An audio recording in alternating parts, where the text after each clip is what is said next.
This is called a snore bass. Be dan ni alw hwn ydi bas chwrnu. Quite a simple sound to create, and it's used as well, personally I use it as a little effect. So I use it as a filler in between my sounds. So peth cynta dach chi angen neud, the first thing you want to do is simple. You want to snore or do a pig sound effect. Be bynnag dach chi neud. Okay. Next thing I want you to do is without snoring, I want you to say the word bow.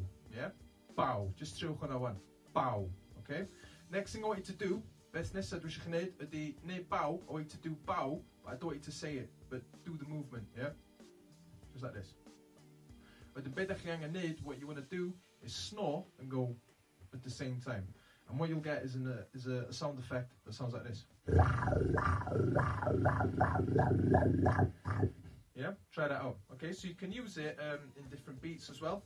You can just sort of incorporate it in.